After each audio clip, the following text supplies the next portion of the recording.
Fiji made history this year as it became the first Pacific Island state to assume the chair of the G77, a bloc of nations considered the voice of the developing world within the UN General Assembly.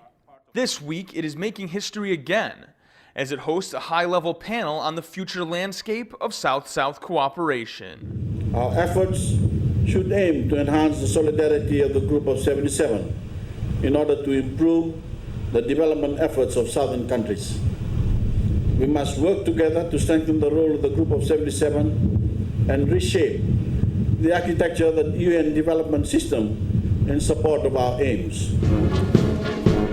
The meeting, the first of its kind in this part of the world, began with a colorful opening ceremony that introduced some of the eminent personalities participating in the discussion, and a sampling of traditional Fijian culture.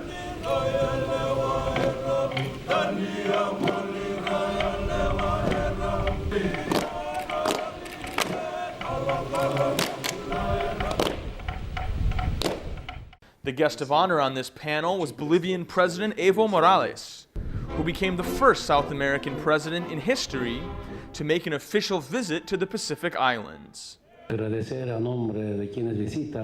of all, I want to thank on behalf of all the guests to this important G77 meeting for the way you welcome us, and at the same time for this indigenous people ritual, which is part of our own ancient cultures.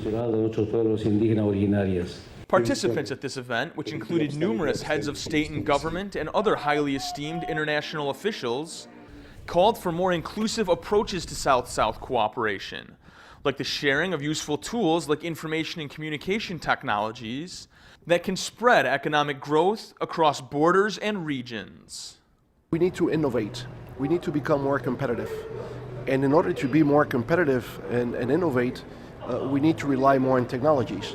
And so information and communications technologies can play a key role in leapfrogging our development process. Given this high-level panel setting in a small island developing state in the Pacific, it is not surprising that despite not being an explicit item on the agenda, climate change was an important topic of conversation.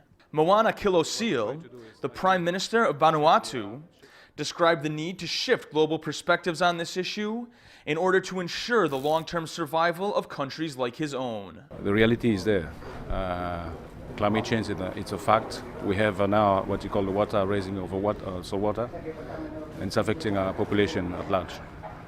I believe that the way of life that we are now promoting, particularly in the north, is making more money, depleting our natural resource. It does affect us. So I think unless the leaders around the world decide of a new way of life, I cannot foresee any solution because the reality is there. Another topic of conversation was the G77 itself, and how this 50-year-old organization charged with representing the developing world can make the strongest possible impact and give the countries of the South the voice that they deserve in the international arena. There is strength in numbers. We have 132 member states belonging to G77, and so if we're able to build commonalities and ensure that we speak with one voice, that might actually, carry the day now.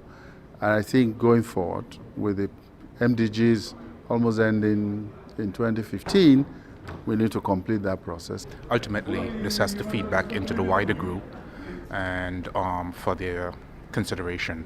So that's basically the process going forward.